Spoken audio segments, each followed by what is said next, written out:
Well, first of all, let's begin with right to work. Obviously, it's an issue that has been on the forefront, and for a lot of our viewers in Toledo, as well as folks in Flint, where we also cover, it's a big issue. Can you talk a little bit about why you decided to sign in this legislation?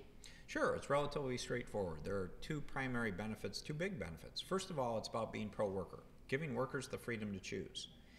If they see value in a union, they should feel free. They should be excited to join and send their dollars that way.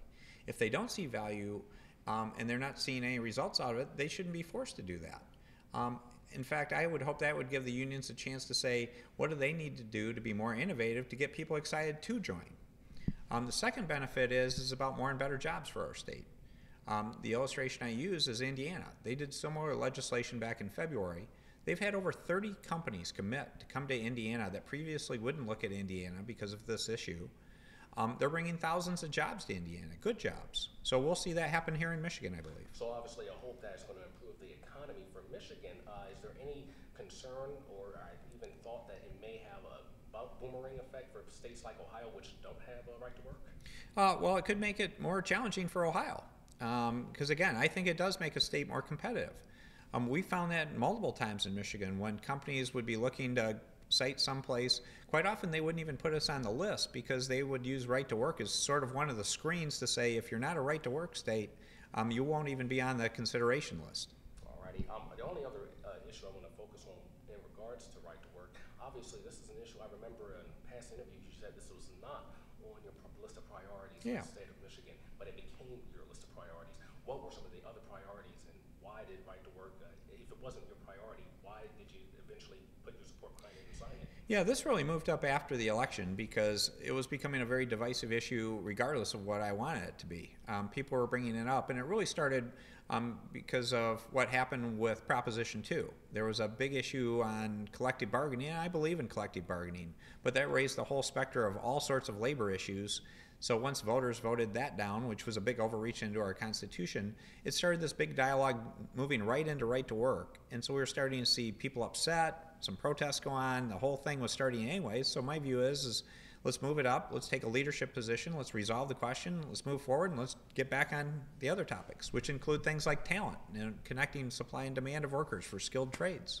Another issue is obviously the emergency management bill. Cities like Flint and Detroit, this is a big issue obviously for there. Well, obviously you expect to sign in this bill, I assume, but what is your background behind it?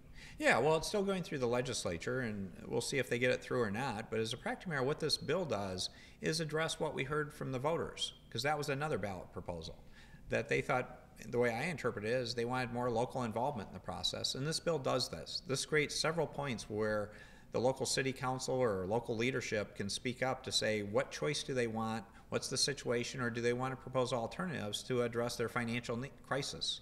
So this is very much responding to what we heard from voters. Yeah, and staying with that, because certainly I've heard from a lot of people in Flint, at times they didn't know who was running the city, the state, or their own local leaders. Obviously voters voting down the previous proposal. Is there a possibility, though, if this does pass through all the legislatures and is signed by you, that there may be an option where the state does take over, for example, a city like Flint? Well, again, that's actually one of the options that will be presented to the city council, and it's not the state taking over. They can ask, do they want an emergency manager? Well, the choices could be a consent agreement, an emergency manager, a settlement opportunity, or potentially even bankruptcy. Okay. The only other issue I want to focus on is obviously abortion. It always seems to jump up here. With this one, it would provide health professionals the option, or actually they would have to screen people before they actually get an abortion. This is another issue that's going to be coming towards you. Are you going to sign this legislation? Well, I don't know if it's passed yet totally, because again, social issues, abortion is not an issue I have on my agenda because I stay focused on jobs and kids. But there is some legislation that's being considered that would include things like some screening for coercion. Because again, we actually got some feedback, I believe the legislature did, and I heard the same message from the domestic violence people, that they think that could be an appropriate thing. Not to discourage people moving forward, but at least to make sure there were no domestic violence issues involved in a family. Do you have a position on this? I mean, if it does pass and it does come to your desk, what do you have a position Well, I'm on? waiting to see what is finally passed. Okay.